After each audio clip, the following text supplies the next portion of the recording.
Hi, I'm Greg Sizemore, founder and president of the Construction Users Roundtable, commonly called CURT. CURT is an organization that focuses primarily on the industrial owners' interests in the construction space, but we also include industry partners, contractors, subs, trade partners, etc., educators, because we feel that construction is hard and CURT can help. One of the things that we try to do is provide resources, experiences, and perspectives, and provide a platform and a forum to share those one with the other in a series of conferences, white papers that come out, national conference that occurs once a year, and certainly podcasts like this where we have industry leaders like my friend Doug Bolton, who I'll introduce to you in a moment. We call this Construction Connections because we're connecting various aspects of the construction industry with you, our listener, so you can make better informed decisions, have resources you may want to follow up on, and simply be more well-informed about current trends and our amazing, ever-changing, complex, challenging industry called industrial construction. I'm very happy today to have my friend Doug Bolton with us. Doug, thank you for carving time out to join us today. It's my pleasure. It's good to be with you again, Greg. We've known each other for quite a while, but we've never done a podcast together. So this is We have not. It is. And we're glad to have Doug. Let me introduce you, Doug Bolton, tell you a little bit about him. Doug is the president of the Ohio Valley chapter of the Associated Builders and Contractors, representing the marriage shop contractor primarily in our region. I think before we started today, it was a 40 county area, quite large. And so he leads this contractor organization in the construction space in Ohio, Kentucky, and Indiana. What do they do? We're going to hear a little bit about it today.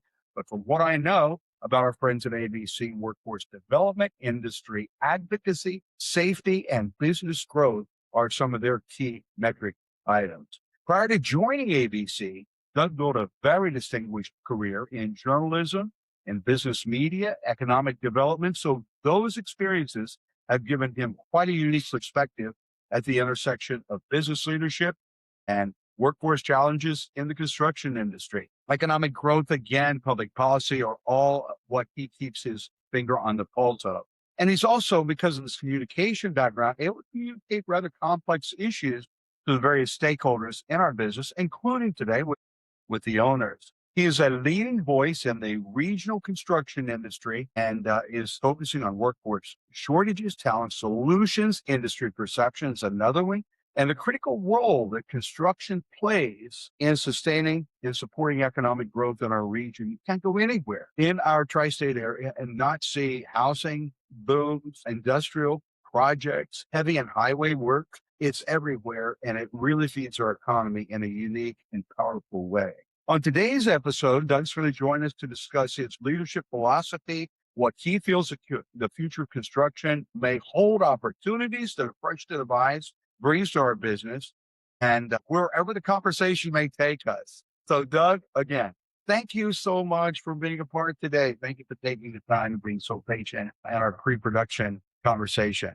Probably used a little bit too much time there, but I enjoyed catching up. Yeah, it was a great time catching up, and it's my pleasure to be here. Thank you for the invitation. It's you've been directly involved in the construction industry for a long time, and it is a great industry. And I'm excited, having joined ABC just 10 months ago, and Yeah.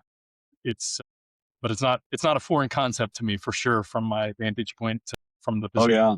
So you're telling stories. You grew up telling the story as a reporter, as editor-in-chief of some of the more prominent regional business careers, et cetera. And you tell a story to business leaders and to other stakeholders. Now that you've kind of dipped your toes over the last year into the construction trade association world, what has surprised you? What has been, kind of a moment as you've learned more about construction and the role that the associations play in our business? So I think it's very similar to what I experienced when I became managing principal of the very large commercial real estate services firm for their Cincinnati-Dayton region. That was my first job outside the media, and in working with companies on their real estate projects. What surprised me then, and what surprises me now, is the complexity of everything that is involved in from the concept, when an owner has an idea about something, about building something, to the ribbon cutting, how complex that process and that project really is. When you're a member of the public, when you're a member of the media, you really don't see all of the difficulties that surface. Everything from land use issues to zoning requirements to environmental regulations. And so I think, now in this role, working with, 300 contractors in my 40 counties that I'm responsible for, every day there's something going on in my members' lives that is disruptive, because those projects are complex. So it's a ever-changing world, and I think as you can relate to this as a membership organization. I tell myself every single day, hey, just because I haven't been able to talk to that member today, and I've called them a couple times, that doesn't mean that they don't want to talk to me. It's because there's probably something difficult going on in their life right now that they're trying to manage because of the complexities of the projects that they're involved in. We're seeing that more and more in our organization and others that I've talked to. It's got more complex. So we're going to talk about workforce shortage in a minute, because it's pervasive from the guy or gal turning the wrench in the field all the way up to the C-suite folks. And it is complex. It's ever changing. The demands are huge. And there are fewer people available to manage larger and larger projects. It used to be back in the day when you'd hear a $500 million project that was massively huge and it would hit ENR in the news. Today, you can't even get people hardly to bid on some $100 million projects. And billions are just, bantered about, like $100 million projects used to be 20 years ago. So yes, you're right. A lot of things are pulling from members' attention. What do you feel is the biggest challenge that your members have these days, Doug? As you put your finger on the pulse of their business, what are you sensing? What are you learning about their greatest challenges? What are the top two? Yeah, without a doubt. We talked about how, workforce has been, something our members, we've been talking about in this region, workforce development. So, without a doubt, every CEO that I'm talking to of a construction company they are dealing with either a vacancy or two or three or four or five in their organization that's having an impact on their life, in terms of the ease of them doing business. So it's everything from management level positions that they're having difficulty with, all the way down to the lowest level of laborer that our contractors need. So they're constantly encouraging us, and that's a place that we have leaned in pretty strongly in my 10 months, in terms of creating better pipelines for pre-apprenticeship programs, for apprenticeship programs, for post-apprenticeship programs, to create the right pathways for foremen, project managers, superintendents, all the way up to the C-suite. So workforce development, without a doubt, is the number one topic, that our members are thinking about, worrying about, across all sizes. So talking about small construction companies all the way up to the biggest ones. And the owners are concerned about that too. When owners' construction activity is typically driven by market demand of a new product or an existing product. For example, just across the state line, Eli Lilly is doing, I think, a $13 billion. I may be wrong on that, so maybe I shouldn't get to the numbers, but an enormous project with, and then of course the data center work in Central Ohio is also absorbing. So it's market driven. When they can't get contractors to bid, or they don't have contractor capability, or they have a contractor that is inexperienced, it really causes a lot of consternation with the owner community as well, because they're concerned about safety, quality, cost, schedule delay, all of those things. that are now on the owner because of a contractor's capability, lack of capability, experience, lack of experience.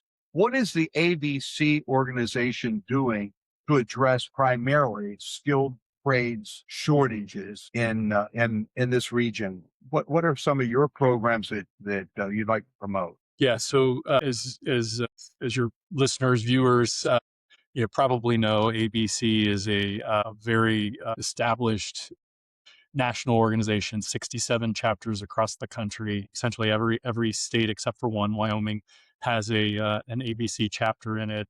24,000 members, and training of workforce is among the most important things that our chapters focus on. So in my 10 months, really looking at what chapters are doing across the country that are best practices in that area. So we here in my region, the 40 counties, just south of Michigan, all the way down to Cincinnati, into northern Kentucky, southeast Indiana, all the way over to nearly Athens in southern Ohio. We have a phenomenal apprenticeship program, churning out roughly 90 to 100 journeymen every single year, and our member companies are the only participants in that. And so that's a different model than many other chapters, such as in Wisconsin and DC and in Detroit, where the ABC chapter allows non-members to participate in the apprenticeship program. So that's something we're looking at is to have bigger impact and to improve the number of journeymen that are being produced in our region. That's something that we're considering to help, again, relieve the workforce shortage.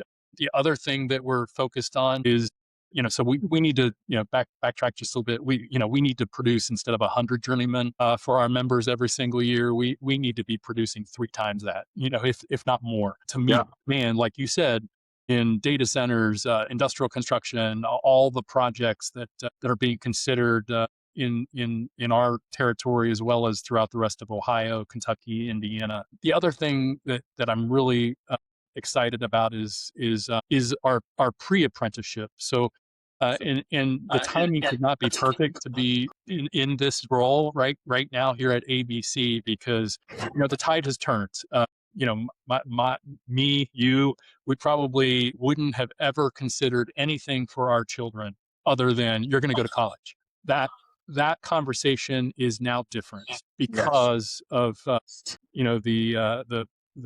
societal changes that have occurred, that allow, I think, 16, 17, 18-year-olds to be thinking about, okay, going into the trades, because it's a great career. It doesn't load them up with debt. The options are rich. They are AI proof. And so there's so many kids today that are thinking about that. And so we have to create a better pipeline for getting them from, thinking about it in high school, going to maybe a career technical education program, all the way through to landing at contractors. And so we are improving that pathway. And, so I hired a new workforce development vice president to lead that effort last October, a gentleman with pedigree in the construction industry and workforce development. So very, very excited by that, and that's something that many of our chapters across the country have perfected and are working on, as well as creating the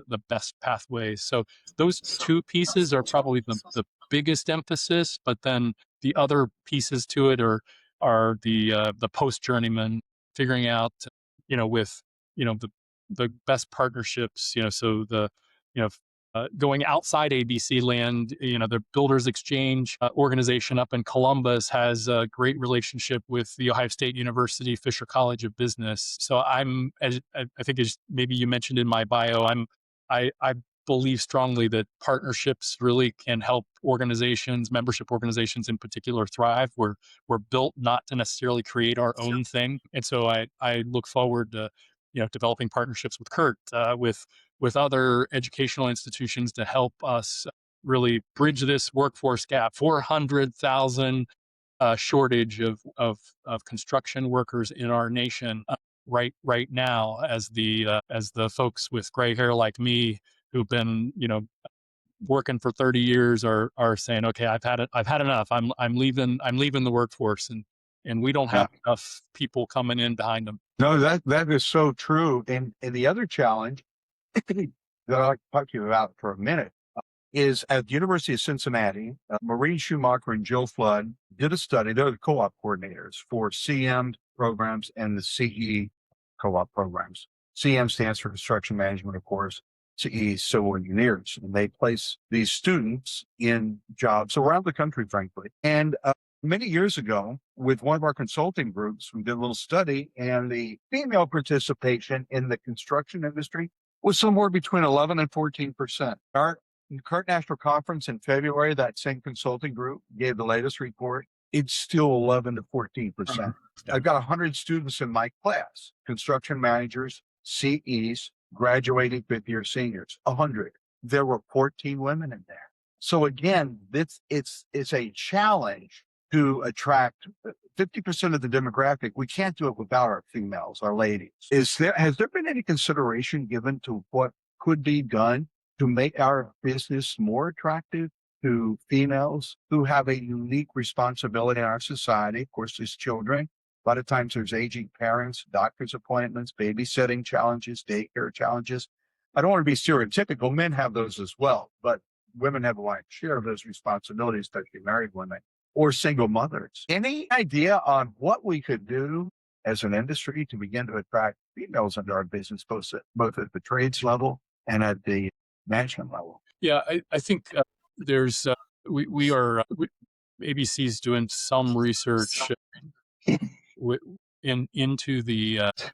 into an area that I know just enough to be dangerous around the concept of multi-skilling, skilled trades, so that people can not get pigeonholed in terms of just thinking of themselves as either an electrician or a plumber or a carpenter, and instead you have a multi-skilled background. And I think things like that, more training programs that are focused like that, more companies that are willing to employ apprentices and journey people that are multi-skilled in that respect, does make the positions, the career, a little more attractive to gender diversity. I think the other thing that our companies have to do is think differently about maybe the traditional skill sets that their labor force has, and adapt a little bit. So that's a a second thing that I think our companies need to do. And then the third thing is a marketing problem. So we have some phenomenal women skilled trade leaders at ABC. We highlighted 10 of them at our awards program just a couple months ago, and we think we need to do more of that, because profiling them, letting the the 12-year-olds, the 13-year-olds, the 14-year-olds see them in their social media scrolls, I think helps. To know that, okay, it's okay for me, a woman, to be in the field, working on a demolition project. So we've got to do a better job of marketing. You're right on the statistic, 14%. Even lower in some cases in our region. That's right. But we need to highlight those 14% and show what they're doing. And so leaders in our companies, like Michelle O'Rourke, who leads one of the largest demolition companies in the nation, O'Rourke Wrecking Company, showing a pathway to CEO for women. But you got to start somewhere, and we've got to make it appealing to women. As you said, there's 50%. We're demographic. We're missing out, and so that's a way to fill the shortage. It's true, and I think something you said is I want to emphasize it, and that is a marketing and messaging campaign, because young people are thinking, well, maybe not an English major at State University, just maybe not going into debt $80,000. Just maybe not waiting for 4, 5, 6 years to get started on the career. And you're right, there's a cultural shift. Also, the other thing that I think we're seeing, Doug, is there's a precipice. You talk to any college or university president, they're worried about 28 to 32. 28 through 32 is when the market of graduating seniors in high school begins to shrink. And so you have a shrinking pool of students from which to recruit and an expanding number of opportunities, whether it's social media influence, whatever it gets their goat and or gets their attention, or just going into the trades. So we have an alignment of the stars, in my opinion, where you have students rethinking their choices, where you have industries that are now presenting high tech, high paying jobs with no, I'm talking myself into the trades right now on this podcast, but with no debt. And so the organization that gets in front of that with the marketing media campaign, messaging campaign, I think it's going to win the day. I don't know what that looks like. You're certainly more expert in that area than I am, but I am telling you, there is an alignment of the stars between students who are glancing in our direction now. The money is more than it's ever been. The tech has been more inculcated into daily life of a tradesperson than it's ever been. And I think truly we're the last American dream industry where a kid, man or woman, can get their credential in construction, engineering, electrical work, plumbing, pipe fitting, and start their own business if they want and build their own legacy for their futures and their families. So we've done a terrible job. The other thing too that I think we ought to take a look at perhaps is the nomenclature. You ask any 18-year-old off the street, and 9 out of 10 people who ask what a Boilermaker is will tell you he plays football at NEM. Yes. They don't know what a Boilermaker does. They don't know what a sheet metal worker does. They think they know what an ironworker. Pretty sure they know carpenters build cabinets and hammer frames and work at heights and heat and whatever. But maybe we need to look at the nomenclature and how we describe what it is we're doing out there with our high tech, our iPads, and these mega large, beautiful projects. So that's your area of expertise. I think ABC is very fortunate to have you in that role to help execute their messaging and marketing program. I loved your phrase. I loved your phrasing about this is one of the last, American dream industries, and I think you're absolutely correct in identifying it that way. And I'll just emphasize, it is a place of, where meritocracy can survive. You Yeah. can start at the bottom and make your way up, without any of the rules and regulations. Particularly in our companies, we represent the merit shop, so meritocracy is very important to us. And 90% of the construction workforce in this country is non-union, so there's no rules that hamper those 90% in terms of rising through the ranks and getting to create a career, as opposed to just thinking about it as a blue collar job, which it is not. It is a career, and that is a marketing challenge that I'm very much looking forward to seizing on, particularly for my region, but for the national organization as well. One of the areas, Doug, that I have been impressed with and sometimes intrigued with. I remember back in the day, it's been many, many years ago when I was a young adult, but the armed forces were really struggling to get people involved. There was low morale. There was nothing there. And then things got turned around and started phrases like a few good men or, see the world, U.S. Navy, or whatever the marketing campaign was. And it began to turn the tide of interest in hot in the winter, cold in the summer, sometimes dangerous. We're going to get to safety in a minute. But that was probably the most difficult to market career path in the United States at that time was military service. And yet today you look at the statistics and, they've already achieved many of their quotas and we're not even halfway through the year yet. Why? How? That marketing and messaging campaign is absolutely critical to their success. You see it everywhere, baseball games and TV ads. You never used to see that back in the 80s and 70s until they started bringing Fifth Avenue into the marketing messaging space. And it changed remarkably. And I think that's the opportunity we have right now is to infuse that kind of attention to the trades. Another thing that often inhibits women and even men for that matter coming into our business is their perception of how safe this business is. They see a guy out there in the highway, they come within a few inches of them in their cars, and they draw a conclusion that construction is just an unsafe business. They may see some residential people not unattentive to safety and draw a conclusion construction's just not safe. We've never been safer. as you know.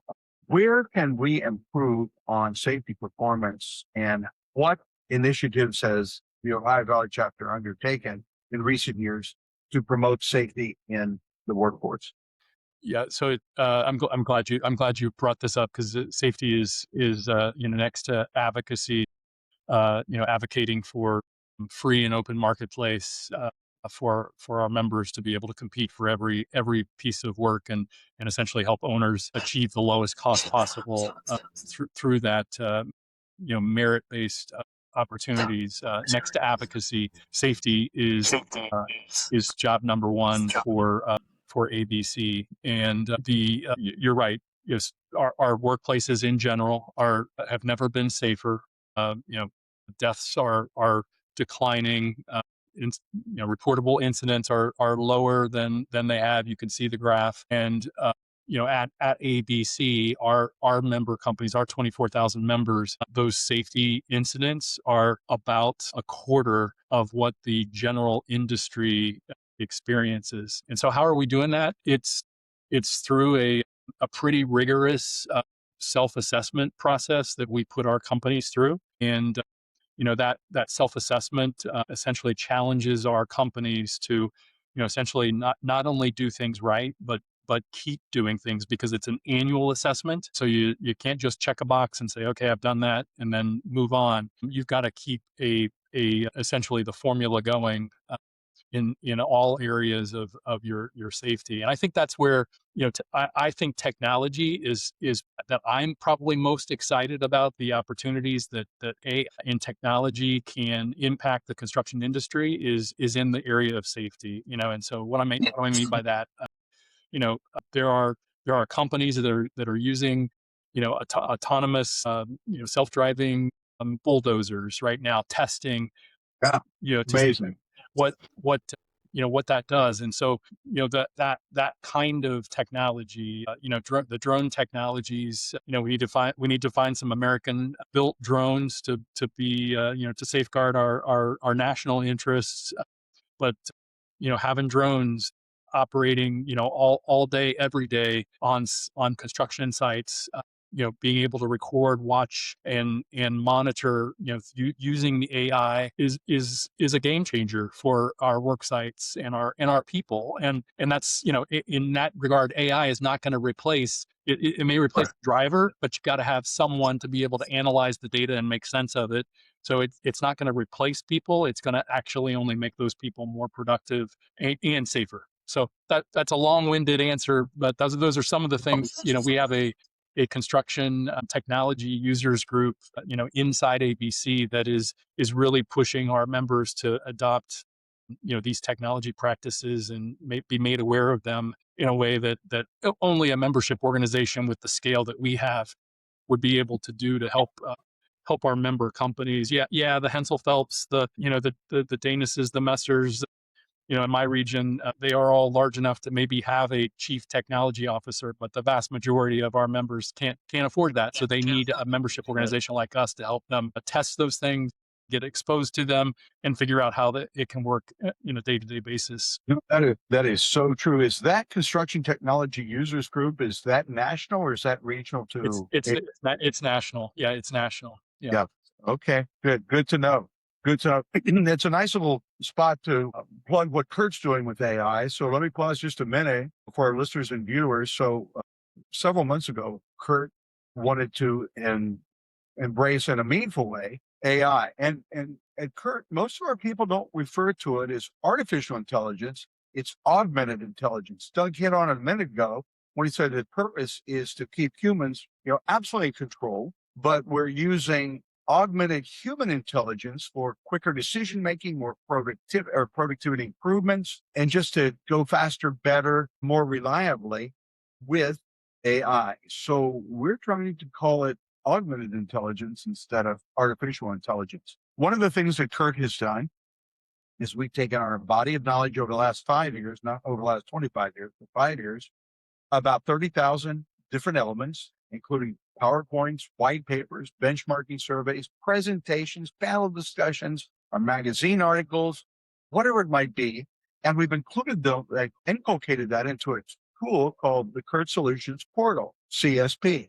And it's powered by Commodore, which is our platform. And what it does, it becomes a construction consultant in your pocket. Ask it anything in any language. I think there's one language that it can't. Maybe I don't know what it is, but yeah, from Mexican to Chinese to whatever it might be, multiple language, and it cites the answer, and it doesn't hallucinate.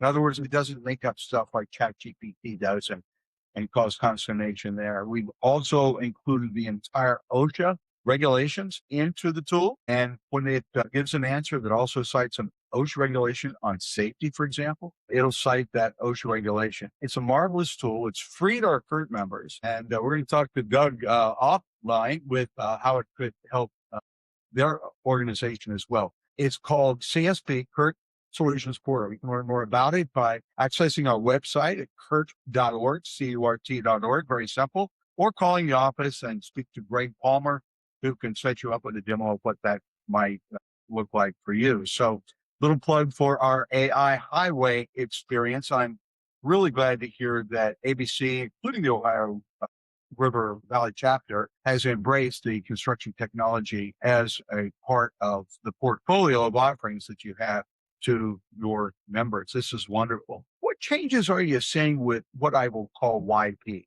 young professionals, that 23 to 30 age group, whether they're skilled trades or new hires at your member organizations? Is there an opportunity for them to play in the industry and in your association, Doug? And if so, in what way? Yeah, for sure. There's, we have a healthy group of, we call them next geners.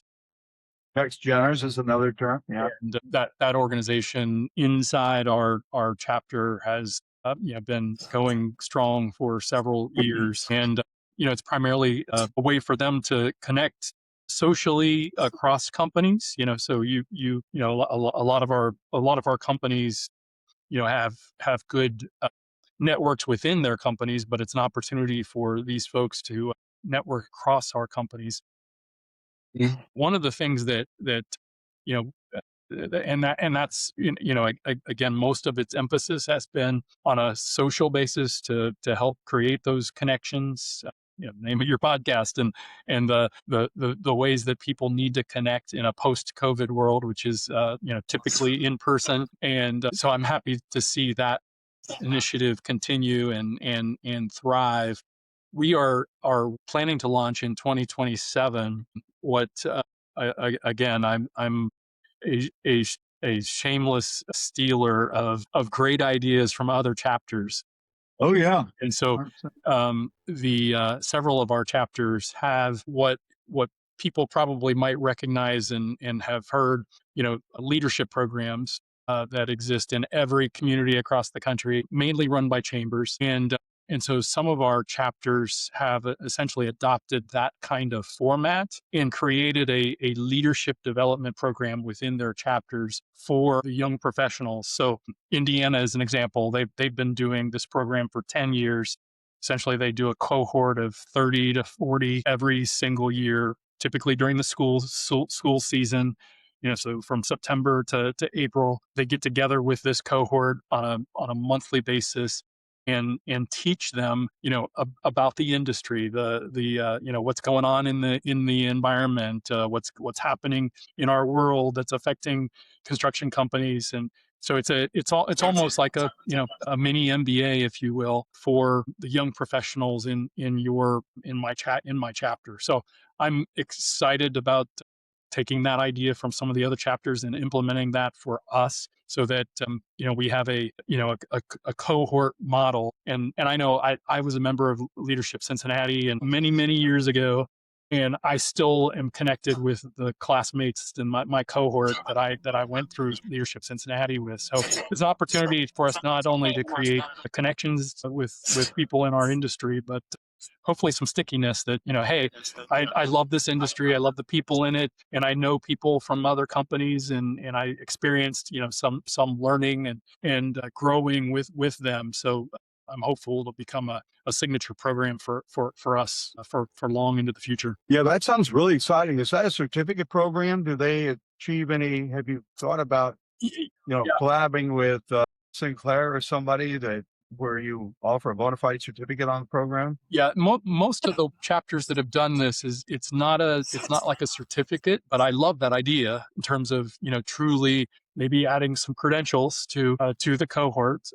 It would make a lot of sense. We do have credential programs that we operate, for Oh, specific yeah. roles, but I love that idea in terms of making it a something a little even a little stickier than just creating the cohort. No, I think that's very important. And you mentioned a couple of things. One is community, and I believe the young adult is really looking for meaningful, purposeful work, a caring community for support, and an opportunity for growth, development, education, insight, knowledge, and understanding. Those three things are absolutely quintessential as I've been working with seniors at universities since again, with CMs and CEs primarily, and some business students.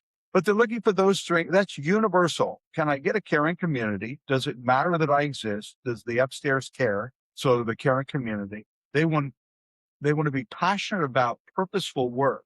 Does my work pass the so what test? In the whole scheme of life, does it matter that I showed up and sucked air on this project?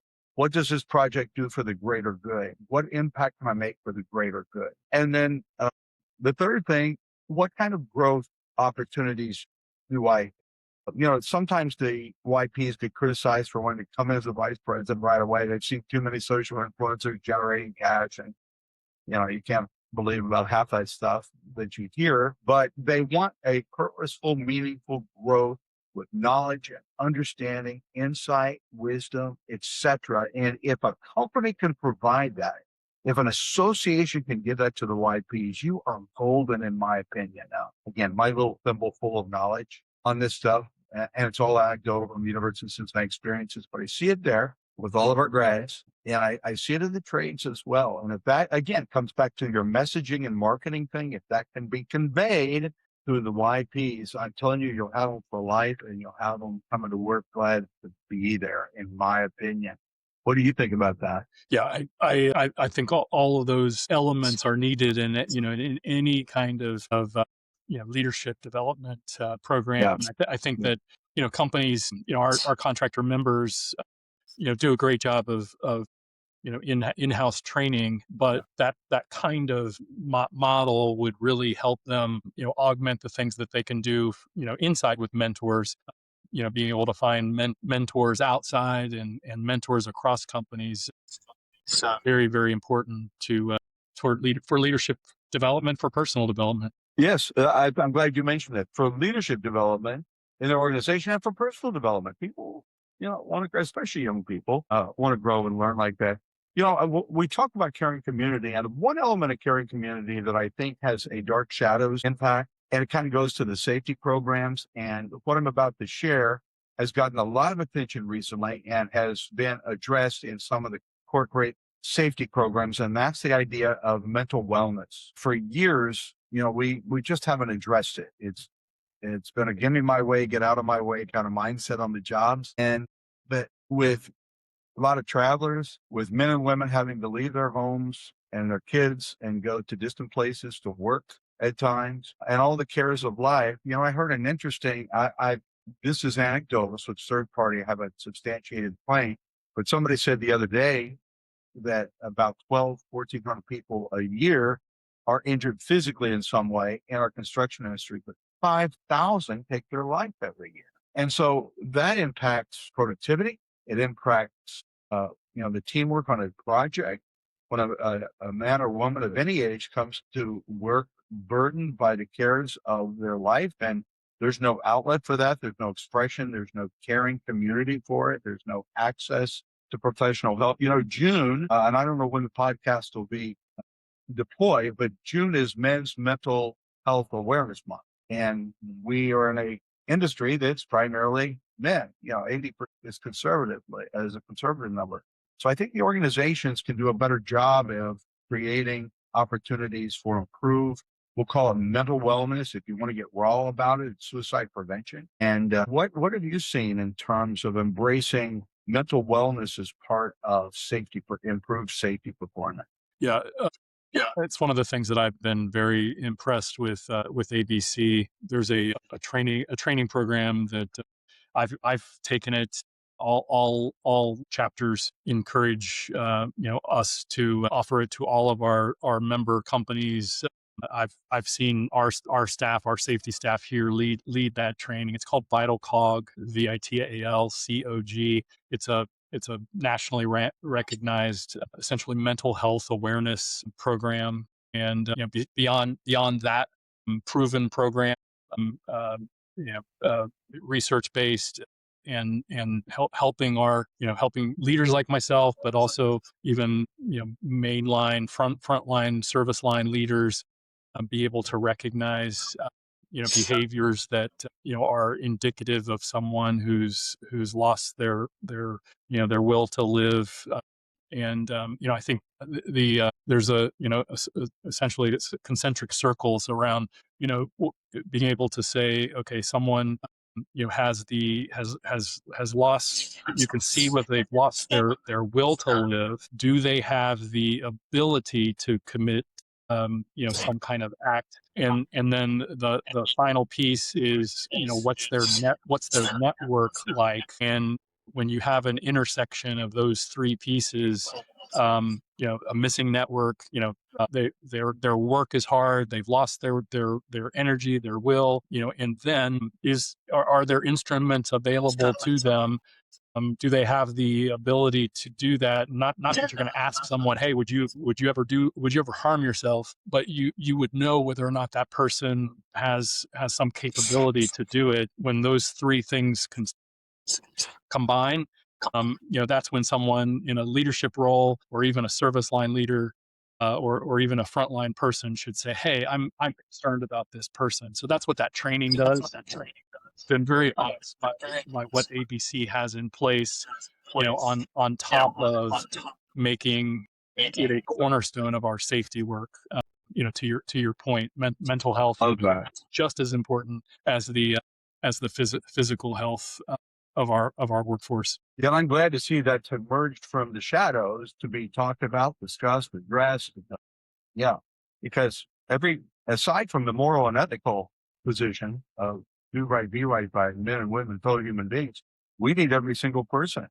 We need them to show up healthy, productive, and safe, and aware, and contributing. And it's hard to do when they're wrestling with those mental health challenges. So hats off to you for that. Over the years, Doug, you have spent many, many decades in civic and business and other organizations. What do you feel construction leaders, whether owners or contractors, can learn from other industries when it comes to building a better culture, a more resilient organization? Have you, been around less than a year, but still probably long enough to say, you know what? I see some gaps here. I see some opportunities for connection. Here's some things that corporate America does or has avoided that maybe these contractors and even owners need to embrace or offload. Any thoughts about that? I think the what immediately comes to mind is I think corporate America probably generally does a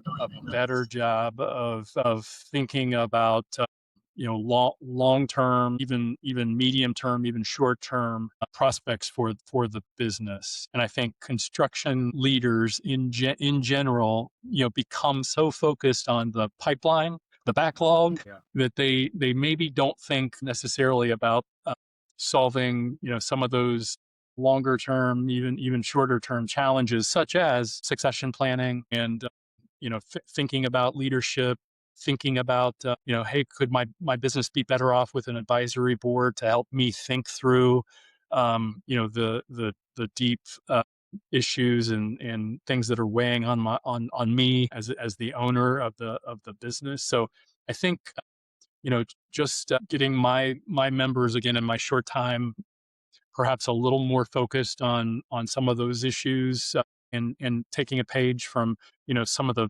fabulous resources that are available in this community, the Gearing Center at the University of Cincinnati, Aileron, up in the Dayton region. Two great kind of business planning type resources. There are many others. So that's what kind of is my first reaction to that question of something I've observed that we could benefit, because I think generally Greater Cincinnati has some phenomenal resources. Greater Dayton, Greater Cincinnati have some phenomenal resources available for business owners to plan and to scale their business, and users like you know uh, members of your organization, Procter and Gamble, the Krogers, the Western Southerns. They all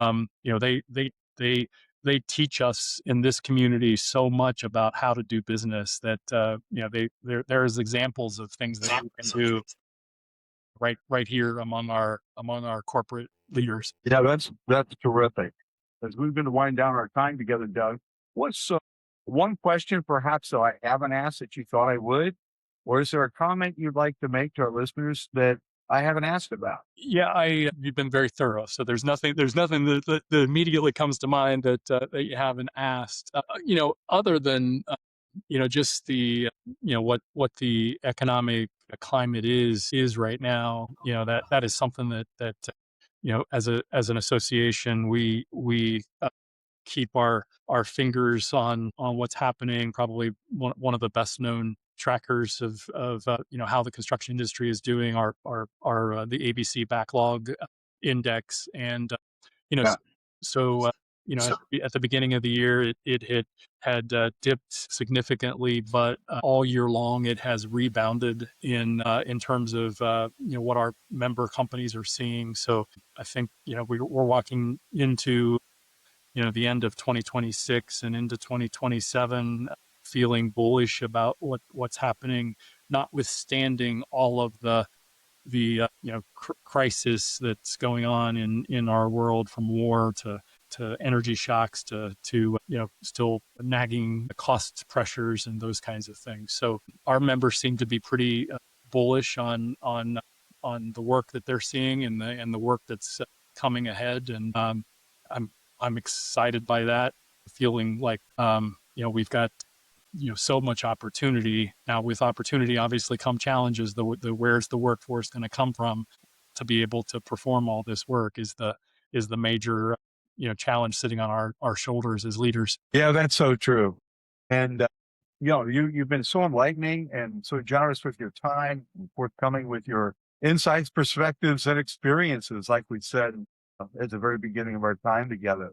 We've been talking to my friend Doug Bolton, who is president of the Ohio Valley chapter of the Associated Builders and Contractors, a very force, if you will, in the construction industry in the tri-state area, Ohio, Kentucky, and Indiana. Doug, we wish you the very best in your role there at ABC, and for a wonderful, impactful 2027. It's hard to think just in a couple of weeks, we're on the second half of this year, but that's the reality of it. And I know you're very busy, and we thank you very much. You've been a splendid host. It's been a joy. I hope you've learned a little bit. I certainly have. To our listener, you've been listening to Construction Connection, powered by CURT, with our guest, Doug Bolton. We'll catch you real soon in our next episode.